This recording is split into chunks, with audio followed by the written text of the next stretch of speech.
Namaste, everyone. Thank you, Naveen and BITB. Congratulations on 21. Namaste, panel. I'm very honored and humbled to co-moderate the panel along with Dilip, and uh, we have a clock ticking. So I think we've all braved the floods. I just want to start off with something I read day for yesterday. I was reading a statement by the Chinese president, Li Jinping. He, a couple of years back, had said that we want to control the energy rice bowl. What that meant was that they import oil and gas, and they could foresee the pressure that US and other allies were building on them on the oil and gas front. So what they decided a couple of years back was to shift to EV, which is now brought down the energy, oil and gas from 100 to 50%, and at the same time, invest in drilling more oil, which is, as I read, was around $20 billion more than Chevron, Exxon, which are the top two in the world, more capex than both these companies combined. So I think for us, as Naveen had rightly pointed out, and as the session says, the critical rice ball for us is people. We can do all the planning, make all the visions. End of the day, karega kaun is the key question. And I think that's what we will focus on in this lovely panel. It's amazing to sit with all of you. Thank you very much. I think three or four things have happened in the past couple of years. One, obviously, post-COVID, if you have seen this movie, Avengers, I think part two, which is, where there was this great purge. 50% of all people from Earth vanished, one of the Avengers sequel movies. And that's what happened post-COVID. I think we were probably the only industry where 60 to 70% of the people just vanished. And when the revival and the lockdowns opened up, all of a sudden, any country of the world, we were traveling, be airlines, be hotels, there were no quality people. I mean, because people had just left the industry. That was one key thing which happened. As recently as a couple of weeks back, the huge tragic issue of the airline crash, which there is this whole controversy around, was it a person issue? Then as I think we are seeing this news of some people being offered $1 billion salary just to just to lead an AI movement. Google tried to buy a company, they could not. They took away the 5 key people, offered each of them $1 billion. And I was reading what the LinkedIn's former CEO said. He said, "You don't need an organization now. Just get the 5 key people who matter for this kind of an industry." And I think yesterday we saw the world champion from India, the women world champion and the men world champion. So I think these are some of the key issues, but all are people-related issues. And I think what's critical is that how is it that we as an industry are going about addressing that is the crux of what we will discuss. We will start off with a very crucial issue of skilling. Is it a quality issue? Is it a quantity issue? Or is it a structural issue? And no better than Dilip, again, the co-moderator of the panel, to lay the groundwork for that. Dilip, please, can we have your thoughts on that? Thank you. Hello. Thank you, Ashish. So in the interest of time, I'll straight away talk about what's been on my mind forever, ever since I became a educator. And in fact, topical, Arvind Singh ji, you're here as a former Secretary of Tourism as well. So I'm looking at our IHM system. Today in our country, we have about 75, 80, 90 odd institutions which are under the NHMCT. 25 odd are central government IHMs, 25 odd are state, and rest are private. These are meant to churn out roughly 15,000 graduates, so that many seats exist within these institutions. In a pre-COVID time, approximately 35,000 people applied and sat for a common exam, and roughly 19,000 got in, so all colleges' seats got filled.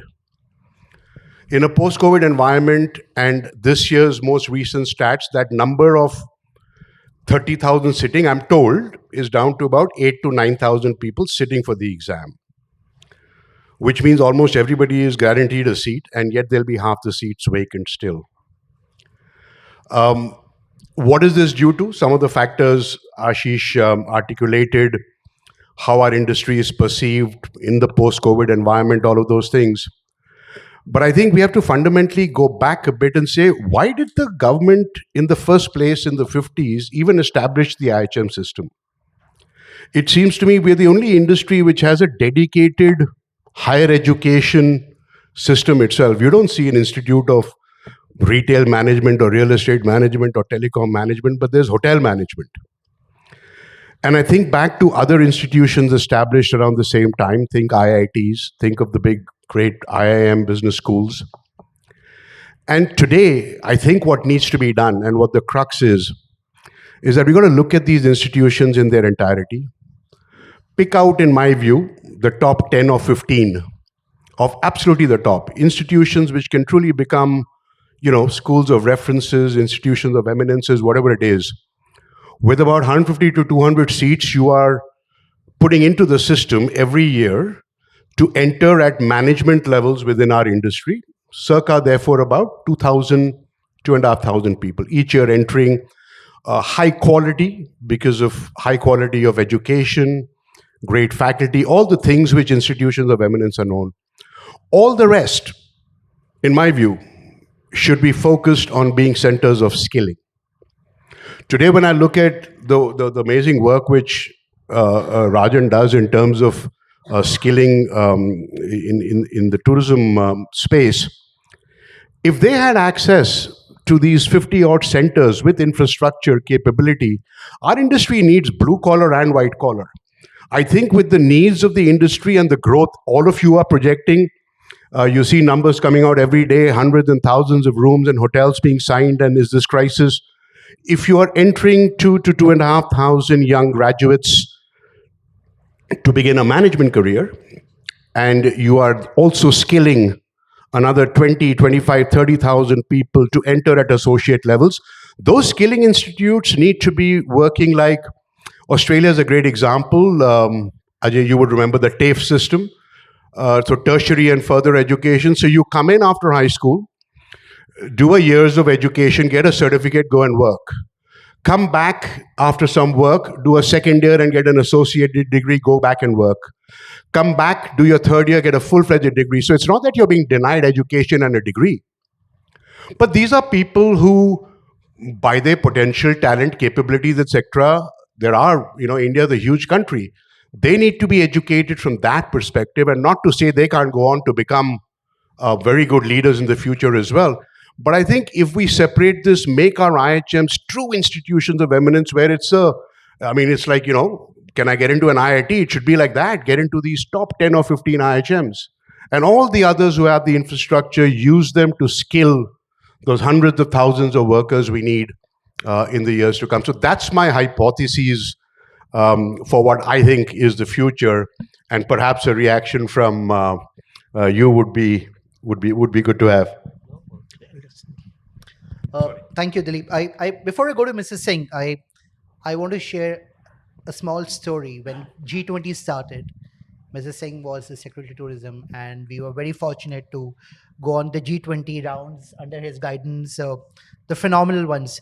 The first one, and I'll let him tell the story, the first one at Dholavira, Run of Kutch, there was no road.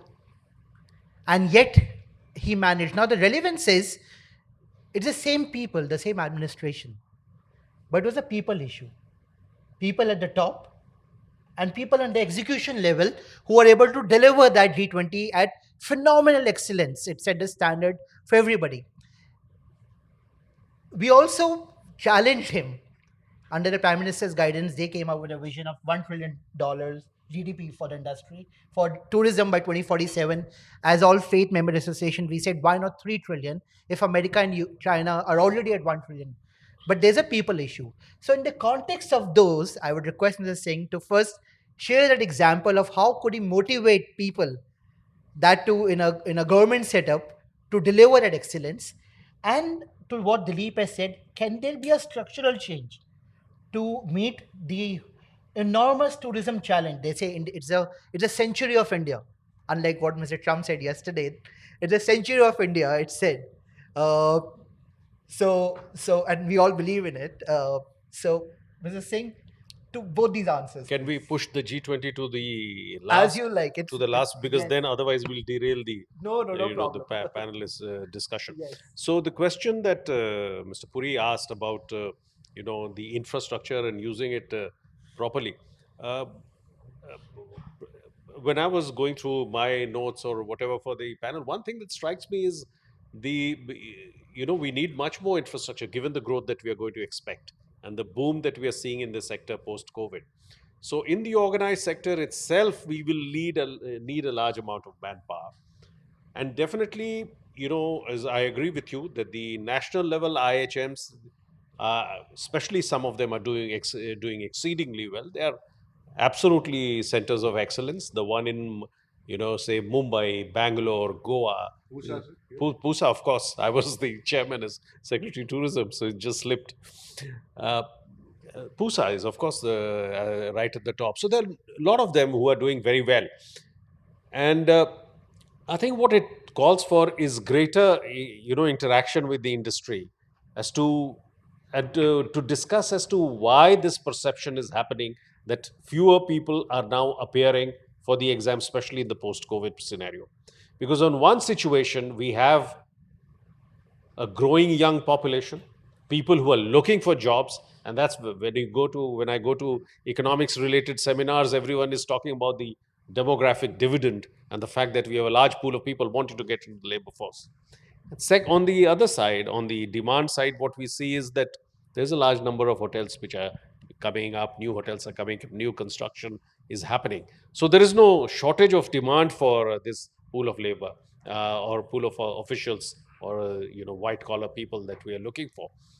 But then why this mismatch? So I think some serious working has to be done from both sides. You gave the example of IITs. There are always people because they're sure of placements and they're sure of very excellent placements. Some of them, we have examples who go to the US and they land up with very good assignments there. Most become bankers. Yeah, after doing management, quite a few become bankers also, and because they see the prospects good there, which is what I saw also with some of the IHM graduates when I used to interact with them at the hotels. Some of them wanted to join merchant shipping. Some of them wanted to switch to retail, the boom in the retail sector that is happening. So these are new, avenues that are coming. Obviously, they see some profits or, better salaries or better prospects there. Some of them, I met a graduate at one of the top hotels who wanted to go off to merchant shipping. So I think some hard thinking is needed on this as to why, in spite of the fact that we are seeing a boom, and in spite of the fact that there is a large pool of young people who are willing and looking for jobs, we are not, trying to getting to find that. Skilling definitely, needs a large amount of infrastructure and attention because majority of the jobs in the hospitality sector are in the unorganized sector. There's definitely a large need for people to be in good quality hotels and good quality personnel in white collar jobs. But you will need a large number of people at the lower end of the spectrum also. And definitely the work that Rajan Bahadur and his people are doing that needs to go out, greater speed. I would say that industry needs to look at the state institutes of hotel management. Many states are not able to, manage and run them on their own. They don't have the budgets.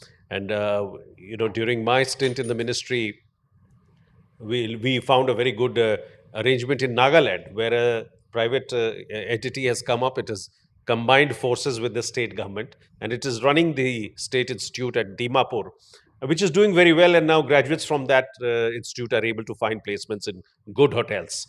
Now, similar experiments can be done with other states because I was told that some other states were also looking for partnerships because of their issues of management, issues of finding the right budget to run the institutions. I think the state institutes are definitely a good target institutions that you can look at to work. raise their levels and find a good niche point for people to enter and to enter the industry. Thank you, Mrs. Singh. I think before I go, while we're talking about demand and supply at the manpower level, I would leave a question here. Maybe we can address it. Could it be a demand and supply for the role of the for the hotel management college itself? That means for people to join hotel management, is it a demand and supply? There is a demand, but are people wanting to join it? I will leave that question here. Manav, there was this dialogue in Sholay, and we all know kitne aadmi the, which Gabbar ji asked before he shot everyone out. I will ask Manav that. Actually, Manav, कितने आदमी हैं? आप इतने अच्छा forecast बनाते हो जिससे लोग पूरा hotel industry चलती है. There's so many hotels which are coming up in the pipeline thanks to your team. So, कितने आदमी actually हैं to meet those? I'm first of all, I don't know. I've stopped looking at tracking at what hotels are announcing, because today, if you don't announce 100 hotels, no one even opens the paper to lift it up. So, and there are some friends out here who made those announcements. So, first of all, if all those hotels were actually to be built, then we will only have hotel industry running the country. So, first of all, those numbers needs to be thrown out. Okay, because I don't know if their bonuses or the development guys' bonuses are linked to the number of announcements. So that's the first problem. But I think, look, there are too many experts here to talk about, what can be done at the skilling level or the school level. And I'm sure they'll do a great job, and, they'll upgrade the program and so forth. I think for me, the problem lies somewhere else as well. I don't know, but there are enough white-haired, great people who've been working in industry for 30 years out here. If you look at what we were paying our entry-level people back then and what we were paying GMs 30 years ago, and you look at what GMs are making today and what those people at the entry level are making today, that gap may have been a 15 or 20x back then. Today, it's 100x. So salaries for the entry level people have grown below inflation, much, much below inflation. Whereas salaries for the GMs, the senior level people who can fight, have grown tremendously. So the basic problem lies is that we're not paying enough. You're making them work on the weekends. They have the craziest hours. They're putting in 60, 70 hours. You want to pay them 10,000, 15,000 rupees. If they're doing an intern, which is when you're trying to attract them to your industry, sometimes उनको खाली खाना पीना देते हैं, free में रखते हैं 3 महीने के लिए. And I'm talking about international brands. So if there's a Marriott, Hilton, Hyatt, whoever is sitting out here, I know that sometimes you're paying them peanuts. And that's the time you're trying to attract them. So basically the problem starts with there. Why aren't we looking at a 5-day week? Why aren't we being innovative about it? Right? At the corporate level, we want to be innovative. All of us who are in corporate, we want to have a 5-day week or a 5.5-day week. Yes, hotel industry people don't sleep. I say I'm working 24/7. But those guys are putting in 12 hours, maybe more. They're commuting. Don't forget, they have to commute. Right? They don't have cars. So they're putting in 13, 14 hours just to get to work, working 6 days a week. You're paying them 10,000, 15,000. How are you going to attract people? So that's the first problem. The second problem is we haven't changed the way hotels are built. Hotel restaurants don't do well. Why do we need 4 restaurants? Why do we need 3 restaurants? Why do we need to overstaff? I think AI is going to come and start solving some of that problem. But we also need to start constructing hotels which require lesser manpower. And I think those are the 2 areas that I would suggest, which I don't have control over. The government doesn't have control over. We as people who are building hotels need to be smart about it. And yes, we as corporate heads need to be smart about how do we attract better talent. That's wonderfully said. I joined industry 33 years back. My salary was 2,000 as management trainee. My GM salary was 3 lakhs. The 15x was absolutely correct. I immediately thought of it. I mean, that was 33 years back. I don't know what is the gap now. To the point that Manav said, I want to share a quick thing. Every time I go to US, my wife was in a long stay somewhere. So we stay in these married residences because she's on a 2-month and because we can cook for her because we're vegetarians. Right next to residence inn, there's a Hyatt place and there is one more long stay format. These are around 400 rooms in total between these 3. There is this guy called Mitch. He is the engineer between all the three properties. There are three housekeeping attendants who manage these 300 rooms between three brands, and they're separate owners. To and it's remote. It's I think card accessed, to the point that Manav said, is there a design issue which leads to a manpower issue? And I think it's a very important point. Apart from the salary differential, the median salary at the 90% of the staff versus the peak salary, is the gap becoming too much? uh, uh, uh, is it unsustainable? Thank And, you, and, Manav. and flexible working hours. I And mean, flexi 4 working days, hours. 5-day weeks, Yeah. why not? So the one that UK has announced 4 days a week, is it also applicable to hotels? I don't know. Okay, okay. So it's a great 3 points. We'll just shift the focus. Sorry, can I? I want to Farhat. I want to come back to the critical point. Long time back, ITC as a company, not hotel company, but as a group, had a philosophy that if you enter our company, and then if you exit, it's not your fault, it's our fault, because we have done something wrong. Because if we recruited you, you were obviously very good because we recruited you. Farhat, Taj is always the brand standard. Do you feel, and you had people coming in from your institute versus outside, do you feel, to the point that Dilip said, is it, do you feel that should hotels have their own recruitment system internal, or should they work with centers of excellence, as Dilip is saying, like his lovely institution, or should they be a mix? What do you feel is the quality of skilling? We moved touched a bit about quality of skilling between this insourcing versus outsourcing. No. So, Ashish, I'm going to start slightly differently because I think the industry itself needs to rebrand itself as far as employment is concerned. I think we are putting it a very sad story about the industry.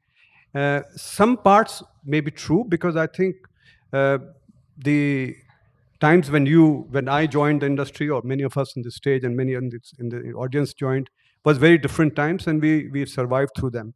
But I think the changing times today is very important, because if you rebrand the industry and tell some positive stories about the industry lacks positive stories, lacks people sharing some good career paths, lacks people who have done well in the industry.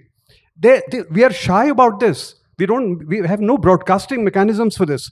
So what happens is parental pressure, societal pressure, everyone's saying, "Arey Baba, you have to work 15 hours a day, 16 hours a day." That's not the truth anymore, especially in the branded hotels. I can say that. I'm not so sure in the unorganized sector, but there is a challenge. But the fact remains, today, I think things have gone a little better. Of course, lots have to be done, because the car that we were driving, Ambassador and Fiat, and the air conditioners we were using in 80s and 70s, the curriculum is exactly the same today. Curriculum has not changed in the hotel schools. The change in curriculums has to happen drastically, because today you take simple things like digital marketing. I don't know how many hotel schools have serious digital marketing inputs being given there.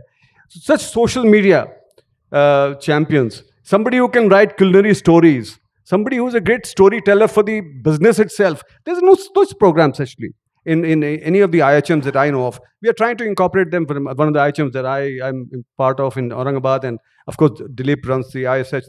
He does a great job there. So I know. So what I'm trying to say is that there is also a perception which is I won't call it purely negative, but I think does not give a very encouraging picture about the industry. So today, when we say we are, I had the graduation recently, and I was talking to the kids who were passing out, and I said, "How many of you are joining the industry?" I was shocked to see out of a batch of 100, only 20 are joining the industry. They're not joining the industry. And I asked them why they're joining the industry. Some, of course, have coming from backgrounds of families who've got their own businesses running. They're joining their own businesses. But there are others who are doing higher education, etc. But there are quite a few who said that, this is not the industry that I want to join. I want to be in the digital market. So the industry itself can create a lot of new jobs, from digital space to many other things that are actually not in the curriculum, and they're not, naturally the demand is dwindling now at the hotel schools. That's so critical. I mean, we see the defense services branding themselves every day, of motivating people to come and join the defense. Yeah. It's phenomenal, and this is a job which is a job which hazards your life, Yeah. and yet they motivate. So why should not the Indian tourism or the hospitality industry also Sorry, rebrand itself? Ashish, Yes, that- yes. We that's don't not- do a good job of it, We don't do a actually. good job. We don't do a good job. That's not true, actually. Okay. The armed forces are forced to advertise today I didn't know that. Sorry. as much as hotels are being forced to advertise, because the quality of people who joined the defense forces 20, 30 years ago, it's changed significantly. Okay. So that advertising for the armed forces is not out of any patriotism, let me tell you that. All right. I'll just share an observation so that you can, all think of that, because this is something that I've also experienced, the people coming out and not wanting to join the industry. I went for during my stint as Secretary of Tourism, I went to the Middle East and I stayed in a very good hotel in the Middle East. And the entire staff, almost all of them were from India. And Right. in the Middle East, you'll find them. So why is the working, so I talked to some of them. There was a boy from Uttarakhand. There was somebody from Palanpur in Himachal Pradesh who have left their families back. And I asked them, are you happy? I mean, of course, they gave me politically correct answers. But what is it that attracts them to go and work there, leaving their families behind, going to live alone and work there? And they're not willing to join something in our country itself. So I think that's a point to ponder about. No, I think the answer to that, of course, is the compensation that they get there, that the security of the job that they have. And they are going there because they're doing a assignment for 5 years and 6 years, that they will make their money, etc. And they come back here. True. And to all the points that Manav said, the pay issue. No, I balance. don't want to talk about only ISCL because I belong to that company. At one point, I was at the ABC conference in Goa, and I was quite pleased to hear that they are actually hiring young graduates and fast tracking careers. In 7-8 years, you can become a general manager. In 8 years' time, 7-8 years' time, if you are smart enough, you can become a GM, which was very encouraging. Which could not happen in the wildest of dreams in the past.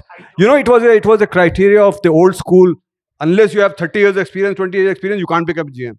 Unless you have 15 years experience, you can't become a GM. I don't know if it's happening by design. By design. No. It's easy to say that because there's no one there. They have to promote people. No, it's by design. Look at the... Manav, because I was just listening to the presentation. All right. So that's a very interesting point. After my brief stint in hospitality, I was at a firm called EY, Ernst & Young. And the first day of joining, they said it's a normative part to partnership of 14 years. So you're absolutely right. If you can show visibility of where do you move, and as to Manav rightly said, is it by design or by default? I'm assuming it's a mix of both. But thank you, Romie. Right. So there was this movie of Made in Manhattan where the anti-heroine, she said, "This never happens in the Four Seasons." I remember that dialogue where this never happens in the Four Seasons. I mean, that dialogue has stayed with me. It's a 20-year-old movie. Tell me, please, do you see, I mean, Four Seasons was an epitome of brand standards. I'm assuming it still is. Do you see brand standards being diluted by all the issues that have come out in terms of the quantity of skilling and the quality of skilling? Do you think that's something for the industry to be worried about? Well, you're right in a way. Yes, the manpower is a very, very critical issue. All of us have very nicely articulated it. Even the previous session, I could hear Roseate do a great job trying to, upskill their people. The brands, see, the industry is purely driven by humans, as somebody else had said, and it's serving humans.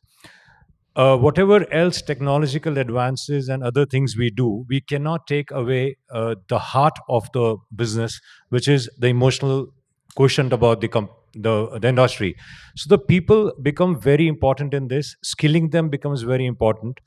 What Mr. Puri said about IHMs having 10 or 15 of them on the excellence center where they could churn out the people for the industry, the future people for the industry. I still want to say one thing. Why I'm saying is there's a reason. I'm sure all of us must have been hotel management graduates. I also passed in 1990 from PUSA. While running Aamby Valley and Sahara Star, not for long as you guys have been, for the last about 6 years, I somehow realized because one of the businesses I run, it's in a little remote area, not exactly remote, but we have the challenges of not having a city where people can actually live a full life. So the attrition for us in Aamby Valley is very high. And so I realized that the quality of people we get, the service standards which we've been always thinking about, is seriously missing. And the leaders, which is very rightly said by Farhat and not fully accepted by Sir there. It's true that it is the leaders are now being created also by not by design but also by compulsion, because I have never seen lobby managers, duty managers, F&B managers at a young age they are today. So there could be a reason both on the design as well as the needs sector. Now, my only thing with IHMs is, which I'm sure Mr. Puri in his great school has tried to modulate in a way which is akin to the industry needs.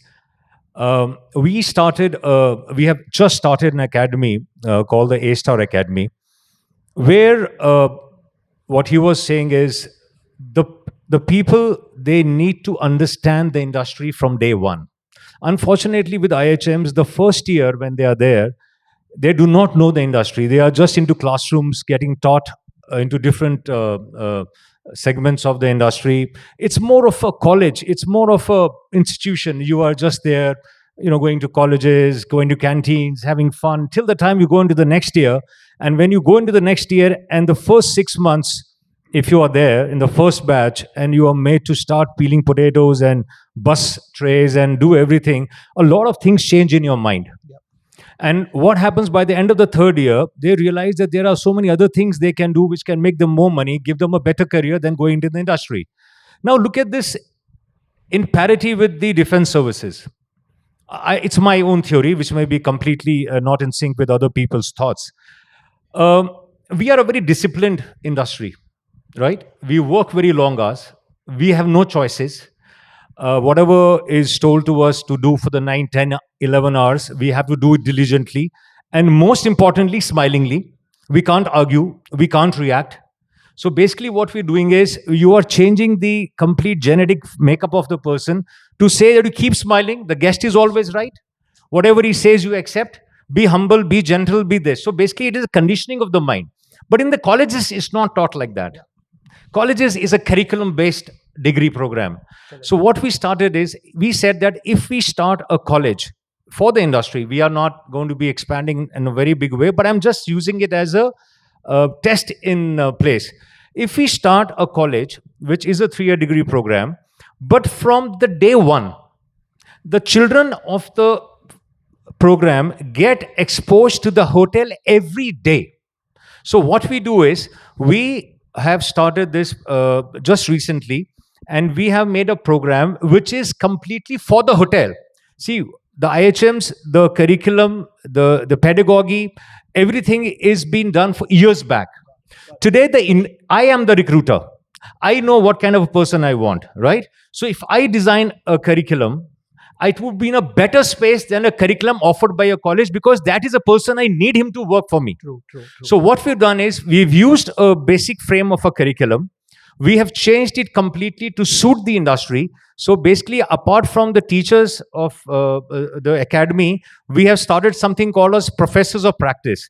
In that, all my chefs, we have chosen the chefs, the front office, the F&B service, the housekeeping, the engineering, every one of them is also a teacher and a mentor to the students. Now, in this case, what happens is, have you seen the NDA students, after they pass out in 3 years, what he was saying about the armed forces not having a patriotism, people to get them in, it's more of a compulsion. But still, you ask any NDA graduate after 3 years, he is ready to die for the country. It is because he's been conditioned like that. So in our college, we are trying to condition our boys and girls to live the industry every day, to breathe it, to eat it, and then they decide whether they want to be a part of it or not want to be a part of it.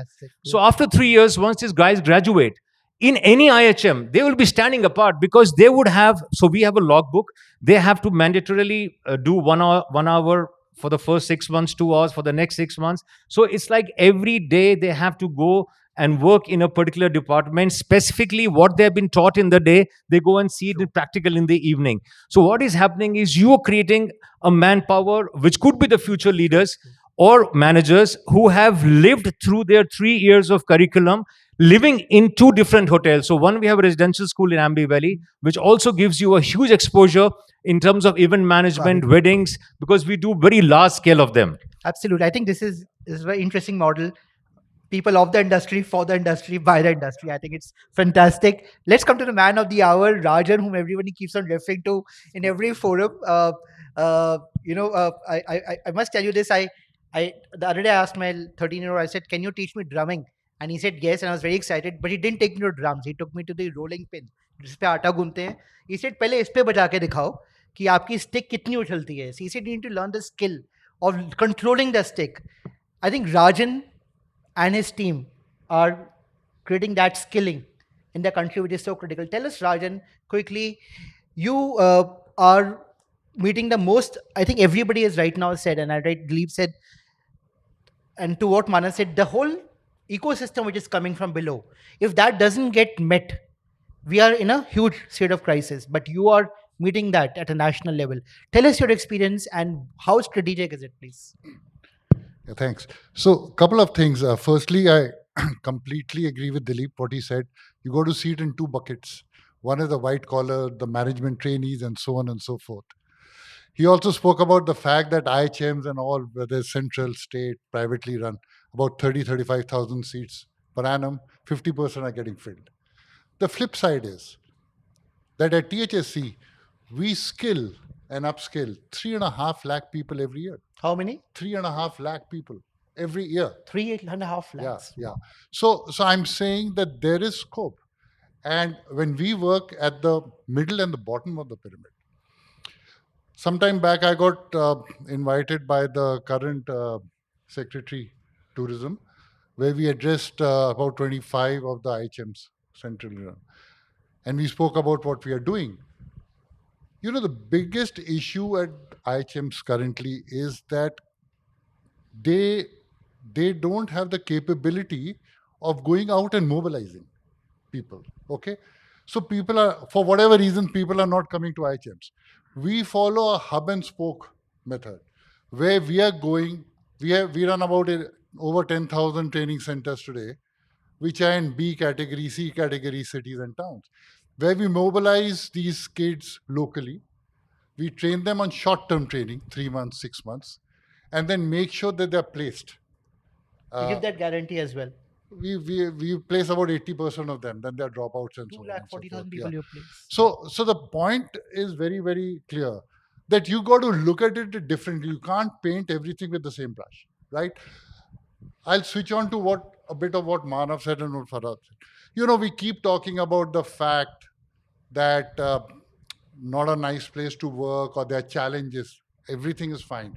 Salary, working hours, everything we need to look at it. But who's going to get up and smell the business?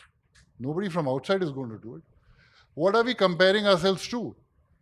Let's compare ourselves to, let's say, a joinee at the bottom of the ladder at, say, Hindustan Levers, who's doing 25 days in a month rural marketing. Let's compare ourselves to somebody in the Tata Steel joined who's at the shop floor at the furnace. You think that's very nice? Let's talk about, we spoke about defense. Let's talk about people who are joining. You think they are in a very, at least we are in a very controlled environment. Yes. We are in an environment where you are back of the house or front of the house, you got cross-cultural team, great exposure. You are dealing with guests who are from, different nationalities, huge exposure. I completely agree. It's happening. We are looking at salary structures. We are looking at, people today, we train, even now it happens. We train and they go to retail. They go to health sector. Okay. So I think lots is happening, but we got, if I may put it bluntly, enough of us cribbing about these things. We got to go get up and smell the coffee ourselves. Thank you. That's a phenomenal, change. Are we looking at the situation incorrectly? Are we looking at IHMs, or should we change the overall business model and come to Dilip? So I Dilip, think sorry. I have a solution perhaps for the industry at least. This whole perception when you say graduates from IHMs, you gave the example that they want to go and work in Middle East. other industries or in digital and all of those stuff. Our students are like that too. You gave a very good example of how Unilever trains or any of these multinational companies. They take management trainees also. They take them from the big business schools. In the 2 years that they spend in their management training, none of them are taken in saying you're taken for sales or you're taken for operations or That's you're true, taken yeah. for revenue or you're taken for HR. You get into the Unilever management training program. Over 2 years, you are trained to be a generalist. Look at our industry. We're making it worse for ourselves. We continue to say, oh, we want management trainee housekeeping, we want management trainee revenue, we want management trainee sales, we want management trainee operations. In some ways, you're almost putting the stigma on that kid, saying, "Ab to yahi rahega, housekeeping ki management trainee ki hai." Every company, in doing any program like this, you must take them in to become generalists. After they finish their 2 years, they must do a stint in operations, so they're doing the grind. They must do a stint in marketing, in sales, in HR, and all those functions. I tell you, in 5 years' time, they are absolutely ready to at least start that leadership journey towards becoming general managers. They'll be more attentive to you because you've suddenly opened up the canvas to say, "Tu operations mein nahi rahega." कि तेरे को general manager बनना है, you should do 2 years in operations, 2 years in sales. You can't just stereotype that young person you're taking in. And I think that's a pretty easy fix for companies to do. At ISH, we train management trainees for at least 3 of the big brands in India. And for the last 3 years, we've been working together to say the programs must become generalized in a way in which these young people see their careers across all functions of a hotel, because they want to go to digital marketing. Of course, they'll get a stint there. They have to do operations. I think if we start aligning how we take them and train them in our industry, we'll attract more of them from the institutions, and hopefully the institutions will attract more of them from schools. I think Absolutely. therein lies one of the solutions. So general management trainee rather than management training program. I think that's a very important point. We'll come to Mrs. Singh. So we have 7 minutes left. We'll go around with a 1 minute answer for each, please. Mrs. Singh, I read Mr. Amitabh Khan recently said that he was quoting the NIIT University, of which he's a vice chancellor. He said universities must train people today to become innovative all their life. Do you think that model is applicable to the whole framework of hotel management, state managed hotel institutes, and FCIs which are under IH? No, Ministry of definitely, Tourism? because as pointed out by Mr. Jamal, the curriculum needs to have a relook. The industry is evolving. There is a lot of change, new challenges, other options are opening up. So I think that's where, when I spoke to my colleagues in the ministry, they say that we are working on where a task force has been set up. Mr. Mr. Kachu, Kachru yes. is there, and we want to kind of rework things so that there can be. But I think it's the need, and definitely it has to be done. Otherwise, this kind of complaining will keep going on, because here we have good infrastructure, we have the demand, and we have a large pool of people who are looking for good, decent. So I think we have to marry all these forces together and come up with a solution that is sustainable for all and results in win-win situations for all. And I'm sure it can happen, because I have seen that example, like the Nagaland example I gave of a state institute which has turned out and turned around and is delivering excellent graduates who are coming and finding jobs with the leading places. So if it can happen in a state like Nagaland with the state institute, I'm sure it can be done with very lots of national institutes as well as state level institutes. Absolutely. So the private sector also. So it's really a modeling issue, as Rajan rightly said. Manav, we see this news every day of different industries which says that entry level jobs are going to go away, 60 to 70%, and maybe not on hospitality. But do you see this trend coming to hospitality as well? And I was reading this report yesterday from, I think, IBM or Microsoft, which said that jobs most at risk are travel and hospitality from AI at entry level. Do you agree as a trend forecaster? I think in 20 years' time, you'll have robots taking care of housekeeping, serving in restaurants. You'll see a lot of that. But I think human intervention will always be required and cannot disappear. I think I agree with Mr. Jamal that we need better storytellers. Better storytellers, We need to yeah. pay better, and we need better storytellers. But yes, to answer your questions, I do see that change, and the need of ratio of employees to rooms will continue to go down. To go down. Yeah. So this panel will. Sorry, Naveen. I just wanted to make a small intervention for Please. due consideration. You're talking about the various institutes like IHM, PUSA. I don't know about the other IHMs, but PUSA, I went there about a year and a half ago. I must regret my exposure to IHM PUSA left me very, very disheartened. It's falling apart. It's literally falling apart. I wanted to go to the washroom. Can I say I couldn't use the washroom? IHM PUSA, I couldn't use the washroom. Now, if that is a kind of institute which is turning out children of excellence, I have my grave doubts. And I think if anybody wants to aspire to a good career, and you say, ye hai premier institute, he is going to go and come back. There are modern schools. I mean, today's institutes are, even as buildings are world class. And this thing is falling apart. And I asked the principal very nicely, I said, Pansab, ye kya aap chala rahe ho? I'm sorry, I'm not being rude to you, but you need to do something. You need an IHM 2.0 or maybe 5.0 now. You need a quantum jump. So somewhere, Yes. Mr. Arvind Singh, you still have a lot of clout on the government. I would see IHM actually being privatized. Okay. My personal thing is government But should not one- be in the business of running institutes.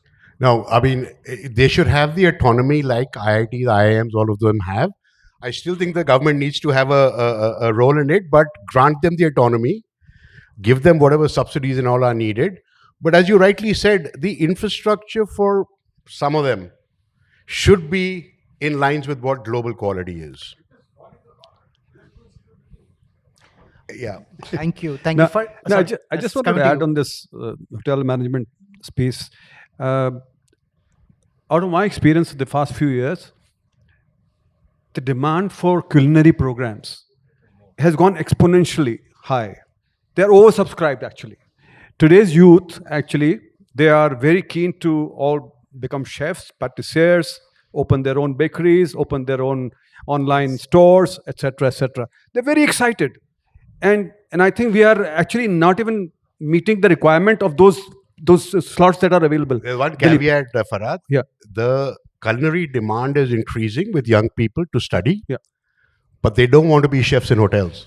No, I'm not. Didn't mention hotels. That's why I didn't mention hotels. I think that's another problem for us. I did not mention hotels because they all want to become entrepreneurs. But the fact is, they will at least come to the colleges if you have fantastic culinary programs. If you teach them world-class culinary program, they will come to you. And over and above that, I think it's just not about. If somebody wants to become a revenue management specialist, they will come out of this college. Because the finance piece in IHM programs is very little. I think that is something that has to be really increased. Today, if you give a guy in IHM, say, can you do a feasibility study, give a report? I'm just giving an example. They should be able to do some basic stuff. Basic. I'm not saying they do a level of Hotelivate, but they can do something at least. They should at least have learning of that. That's what I'm saying. So I think we have 1 minute left, and I want to go around for one word answer of. So there is this. Abraham Lincoln once said, you have two choices: you either do it or you don't do it. So one word starting. What is it that we should do as an industry? Just one line to address this issue. Experiential learning. Sorry. I said experiential learning. Experiential learning. Farhat.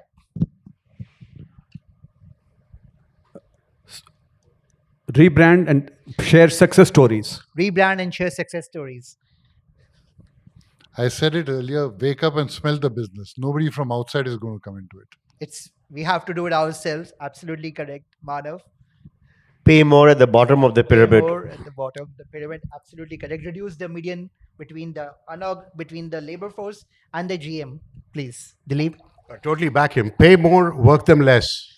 Pay more, work them less. Dilip, Mrs. I agree Singh, with you, actually. Let's have the final word here. Adapt to the rapid changes happening around you.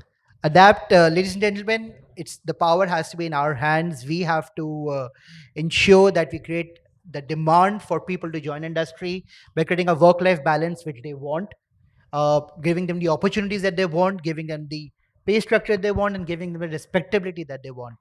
Uh, can I request you all to give a resounding applause to our panelists here? Thank you very much.